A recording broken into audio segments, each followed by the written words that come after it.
Hello दोस्तों, कैसे हैं आप सभी। उम्मीद करता हूँ आप सभी बहुत ही अच्छे होंगे। तो आज के इस वीडियो में हम पढ़ने वाले हैं क्लास 12 हिंदी का मोस्ट इम्पॉर्टेंट टॉपिक को। आज के इस वीडियो में हम पढ़ेंगे जो है छंद। तो छंद आपके दो होते हैं, एक है दोहा, एक है चौपाई। ये आपके बोर्ड एग्जाम में पूछे जाते हैं। तो दोहा और चौपाई इन दोनों में से एक कोई लिखना होता है। आज के इस वीडियो में हम इन दोनों टॉपिक को तैयार कर लेंगे। जो आपको इजी लगे ये आप बोर्ड एग्जाम में लिख लीजिएगा। तो चलिए हम स्टार्ट करते हैं और समझ लेते हैं। तो बहुत ही सिंपल सा सब है, ठीक है। अच्छे से आप समझेंगे, याद हो जाएगा। तो आते हैं दोहा पर, ठीक है। तो सबसे पहले तो इंपॉर्टेंट के श्रेणी में आप रखेंगे दोहा का, ठीक है। तो दोहा किसे कहते हैं? तो दोहा एक अर्ध सममात्रिक छंद है। देखिए हमने यहाँ पे लिखा हुआ है दोहा एक अर्ध सममात्रिक छंद है। मतलब कैसा छंद है? तो अर्ध सममात्रिक छंद है, ठीक है। इसमें 4 चरण होते हैं। इसके पहले और तीसरे चरण में 13-13 मात्राएं होती हैं तथा दूसरे और चौथा चरण में 11-11 मात्राएं होती हैं। इसमें क्या बताया गया, समझ में आया? हमने केवल यही बताया कि जो दोहा होता है वो अर्धमात्रिक छंद होता है और इसमें 4 चरण होते हैं। देखिए हमने एग्जाम्पल लिया हुआ है, ध्यान से समझेंगे। इसमें 4 चरण होते हैं, पहला, दूसरा, तीसरा, चौथा। तो इसमें 4 चरण होते हैं, देख रहे हैं ना, 4 चरण होते हैं। और पहला चरण, ठीक है, और तीसरे चरण में, पहले और तीसरे चरण में कितने 13-13 मात्राएं होती हैं।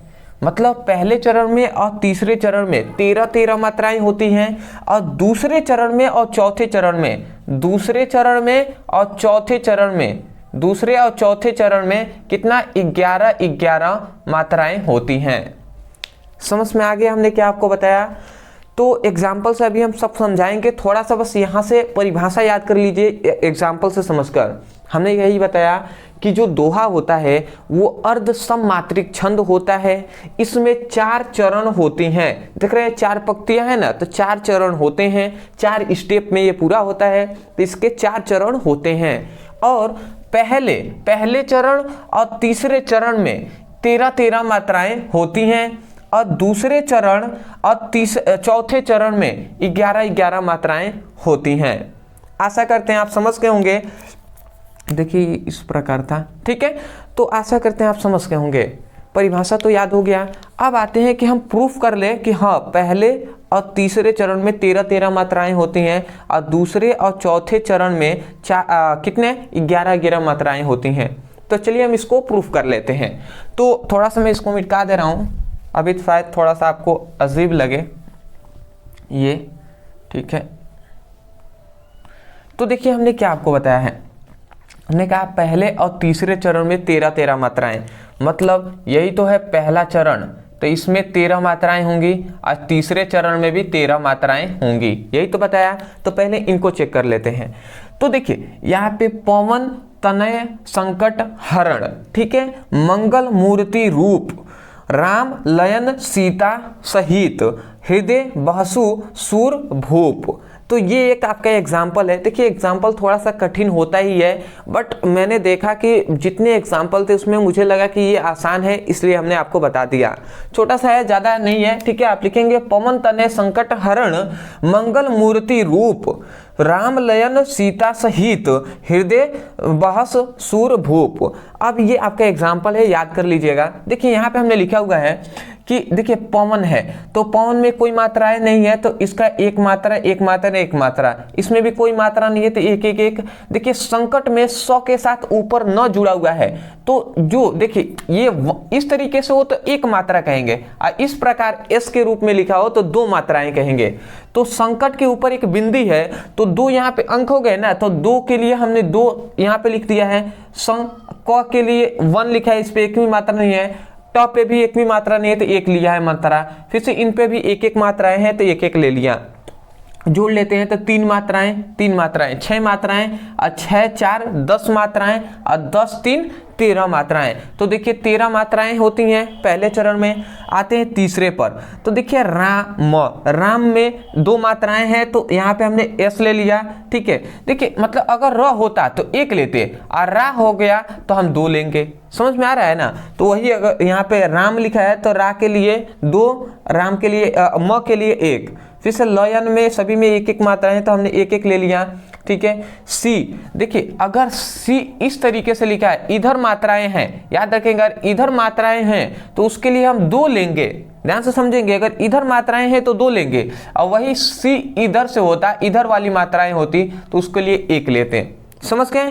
और एक और बात याद रखेंगे, इसको याद रखेंगे और एक और बात याद रखेंगे। मान लेते हैं मुंह इस तरीके से है तो यहाँ पर हम 1 मात्रा लेंगे और यदि मुंह इस तरीके से है ये बड़ा ऊ तो यहाँ पे हम 2 लेंगे। समझ में आ गया। तो वही बात कहा गया, राम लयन सी इस तरीके से है तो 2 मात्रा, ता के लिए 2 मात्रा ले लिया। सहित, देखिए अब ही में इधर से मात्रा है कि नहीं, इधर से, तो इसके लिए 1 लेते हैं तो 1 हमने मात्रा लिया, इसके लिए भी 1।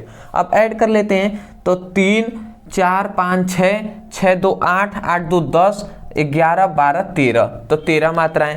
तो ये 2 हमने प्रूफ कर लिया कि पहले चरण और तीसरे चरण में 13 मात्राएं होती हैं, ठीक है। वही तो बात यहाँ पे कहा गया था ना कि इसके पहले और तीसरे चरण में 13 मात्राएं होती हैं तथा दूसरे और चौथे चरण में 11 मात्राएं होती हैं। तो इसको भी हम देख लेते हैं, ठीक है, कि दूसरे चरण, यही तो दूसरा चरण और ये चौथा चरण, तो दूसरे चरण में 11 मात्राएं और चौथे चरण में भी 11 मात्राएं होती हैं। चलिए हम प्रूफ करते हैं। तो देखिए यहाँ पे लिखा है मंगल, म के ऊपर एक न है तो इसके लिए 2 मात्रा ले लिया, ग के लिए 1, एल के लिए, ल के लिए एल 1 हमने लिया है।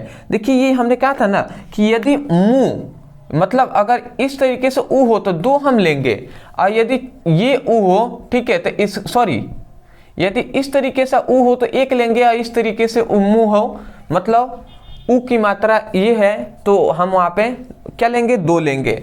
तो आशा करते हैं आप समझ रहे होंगे, सिंपल से आप समझ जाइएगा। तो उसी प्रकार यहाँ पे मुंह इस तरीके से है तो 2 मात्रा ले लिया, फिर से र के लिए 1 भी मात्रा नहीं तो 1 लिया, फिर से त के लिए इधर से हमने आपको बताया है कि यदि इधर से हो तो इसके लिए 1 लेंगे और इधर से हो तो इसके लिए 2 लेंगे। तो इधर से है तो 1 हमने लिया है। फिर से रू पे देख रहे हैं, रू में एक ऊ भी जुड़ा हुआ है तो इसलिए 2 हमने लिया और प पे 1 है तो हमने 1 ले लिया। समझ रहे हैं।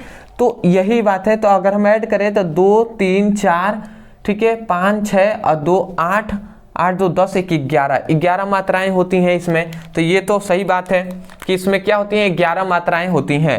और चौथे में देख लेते हैं तो हृदय है तो 1 2 3 1 मात्राएं हैं। फिर से यहाँ पे देखिए इस तरीके से ऊ है तो इन सभी में भी 1 ही, इसमें भी देख रहे हैं ऊ इस तरीके से है तो इसमें भी 1 और इसमें भू है, ठीक है। तो हमने आपको बताया था ना कि जिसमें इस तरीके से हो उसमें हम 2 लेते हैं और जहाँ पे इस तरीके से हो उसमें हम 1 लेते हैं।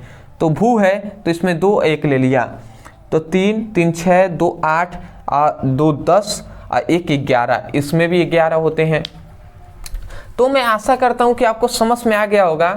देखिए हमने डीप में पूरा डिस्कस कर लिया है। आप यही कहेंगे, मैं एक बार परिभाषा बोल रहा हूँ, ध्यान से सुनिएगा। हमने कहा कि दोहा एक अर्धसममात्रिक छंद होता है जिसमें 4 चरण होते हैं, तथा पहले और तीसरे चरण में 13 मात्राएं होती हैं और दूसरे और चौथे चरण में 11 मात्राएं होती हैं। मैं आशा करता हूं कि आपको समझ में आ गया होगा। आते हैं अपने दूसरे टॉपिक पे जो है चौपाई। अब हम चौपाई को भी समझ लेते हैं। चौपाई भी सिंपल सा है, समझेंगे याद हो जाएगा। देखिए यहाँ पे लिखा गया है कि यह मतलब चौपाई। तो चौपाई एक सममात्रिक छंद है। ये तो अर्ध सममात्रिक छंद था और ये एक सममात्रिक छंद है, ठीक है, जो चौपाई है। इसके प्रत्येक चरण में 16 मात्राएं होती हैं। मतलब इसके प्रत्येक चरण में कितने 16 मात्राएं होती हैं। और पहले चरण में पहले चरण का तुक, ध्यान से समझेंगे, पहले चरण का तुक दूसरे चरण से और तीसरे चरण का जो तुक है वो चौथे से मिलता है, मतलब चौथे चरण से मिलता है। समझ में आया हमने क्या बताया? सब एग्जाम्पल से समझाएंगे, याद हो जाएगा। बस इतनी बात कहा गया कि जो चौपाई होता है वो एक सममात्रिक छंद होता है। इसके प्रत्येक चरण में 16 मात्राएं होती हैं, मतलब इन सभी में ये, इसमें भी 16 मात्राएं होंगी, इसमें भी 16, इसमें भी 16 और इसमें भी 16, तो प्रत्येक चरण में 16 मात्राएं होती हैं। और पहले चरण का जो तुक होगा वो दूसरे चरण से और तीसरे चरण का जो तुक होगा वो चौथे चरण से मिलता है। अब आप सोच रहे होंगे, इसमें सबसे पहला आपका दिमाग में यही है, तुक का सिंपल सा मतलब यही होता है कि जैसे कि पहला, ठीक है, पहला चरण है तो पहले चरण का जो अंतिम अक्षर होता है वो दूसरे चरण के अंतिम अक्षर से मिलेगा। वही बात कहा जा रहा था कि पहले चरण का तुक दूसरे चरण से, मतलब पहले चरण का तुक दूसरे चरण से और तीसरे चरण का तुक, मतलब तीसरे चरण का तुक चौथे चरण से मिलता है। देख रहे हैं, पहले चरण का र है वो दूसरे चरण से मिल रहा है और तीसरे चरण का जो मा है वो चौथे चरण से मिल रहा है। तो यही बात कहा गया कि पहले चरण का जो तुक होता है वो दूसरे चरण से और तीसरे चरण का जो तुक होता है वो चौथे चरण से मिलता है। तो आशा करते हैं कि आपको परिभाषा समझ में आ गया होगा। सिंपल सा परिभाषा है कि जो चौपाई है यह एक सममात्रिक छंद होता है, इसमें 16 मात्राएं होती हैं और पहले चरण का तुक दूसरे चरण से और तीसरे चरण का तुक चौथे चरण से मिलता है। तो ये हुआ आपका जो है दोहा और चौपाई, जो कि आपको अच्छे से समझ में आ गया होगा। ठीक है, मात्राओं की बात करें तो मात्रा तो आप देख लिए होंगे, ठीक है, आप गिन लीजिएगा, सभी में 16 मात्राएं हैं। ठीक है, जैसे हमने इसमें बताया है, जैसे देखिए 1 2, ठीक है, 2 3 4, 4 2 6, 7 7 2 9, 1 10, 10 11 12, 12 2 14, 15 16 मात्राएं इसमें भी हो गई, इसमें भी 16 मात्राएं हैं, इसमें भी आप गिन सकते हैं। एग्जाम्पल सिंपल सा है, जय हनुमान ज्ञान गुण सागर, जय कपीस तिवलोक उजागर, रामदूत अतुलित बलदामा, अंजन पुत्र पवन सुतनामा। तो बहुत ही सिंपल सा हमने एग्जाम्पल लिया हुआ है, जो कि आपको पहले से भी याद होगा, नहीं याद है तो आप याद कर सकते हैं। तो मुझे लगता है कि आपको दोहा और जो चौपाई है ये आपको अच्छे से समझ में आ गया होगा। मैं यही कहूँगा, समझ में आ गया है तब जाकर वीडियो को लाइक कीजिएगा, चैनल पे नहीं होंगे तो चैनल को सब्सक्राइब कर लीजिएगा। अदरवाइज अगर आप पढ़ना चाहते हैं फिजिक्स की, केमिस्ट्री का या हिंदी का या इंग्लिश का सभी इंपॉर्टेंट क्वेश्चन को पढ़ाई करना चाहते हैं जो बोर्ड एग्जाम में आने के चांसेस हैं, तो डिस्क्रिप्शन बॉक्स में लिंक है, आप जाइए उस पर क्लिक कीजिए और अपने फिजिक्स की या केमिस्ट्री का या हिंदी इंग्लिश की आप पढ़ाई कीजिए। उससे भी खास कि इन सभी का PDF नोट्स आपको फ्री में मिल जाएंगे। व्हाट्सएप जो ग्रुप का लिंक है उसमें ज्वाइन हो जाइए या टेलीग्राम का एक लिंक है उस पर जाकर आप ज्वाइन हो जाइएगा, तो वहाँ पे आपको मिल जाएंगे। तो चलिए दोस्तों, आज के लिए इतना ही, मिलते हैं एक नए टॉपिक के साथ, तब तक के लिए धन्यवाद।